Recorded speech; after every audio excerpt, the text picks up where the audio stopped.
Voyons désormais les grandes distinctions que l'on peut faire entre les différents types d'impôts. Ces distinctions sont fondamentales pour comprendre le fonctionnement du système fiscal français. Tout d'abord, on distingue l'impôt réel de l'impôt personnel. L'impôt réel se concentre uniquement sur l'objet imposé, par exemple un bien immobilier ou une activité, sans tenir compte de la situation personnelle du contribuable. C'est le cas par exemple de la taxe foncière. A l'inverse, l'impôt personnel prend en compte les caractéristiques du contribuable, comme ses charges de famille ou son revenu global.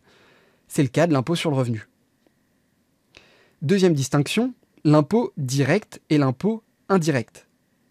Un impôt est dit direct lorsqu'il est supporté par la même personne qui est juridiquement assujettie. C'est-à-dire que celui qui est désigné par la loi comme redevable est aussi celui qui en subit la charge. C'est le cas par exemple de l'impôt sur le revenu ou de la taxe foncière. A l'inverse, un impôt est dit indirect lorsqu'il est payé par une personne mais répercuté sur une autre. Typiquement, le vendeur collecte la taxe mais c'est l'acheteur qui la supporte. C'est le cas de la TVA qui est payée au moment d'un achat sans notification personnelle au contribuable. Troisième distinction, l'impôt proportionnel et l'impôt progressif. Un impôt est dit proportionnel lorsque le taux est fixe, quel que soit le montant de la base imposable.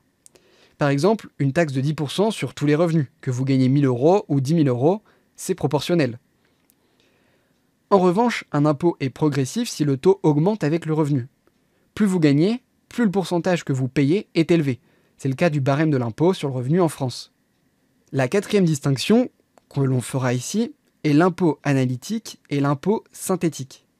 L'impôt analytique vise une catégorie de revenus bien précise, par exemple les revenus fonciers ou les dividendes.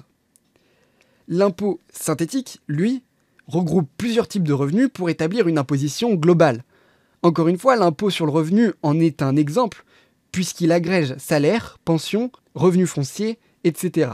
Enfin, la dernière distinction que l'on fera ici sera l'impôt de répartition et l'impôt de quotité. L'impôt de répartition consiste à fixer à l'avance un montant global que l'État souhaite percevoir, puis à le répartir entre les contribuables. Ce système est très ancien et rarement utilisé aujourd'hui. L'impôt de quotité, en revanche, fixe un taux à appliquer à la base imposable. C'est le mode le plus courant, aujourd'hui, par exemple, avec un taux de 20% sur un revenu donné.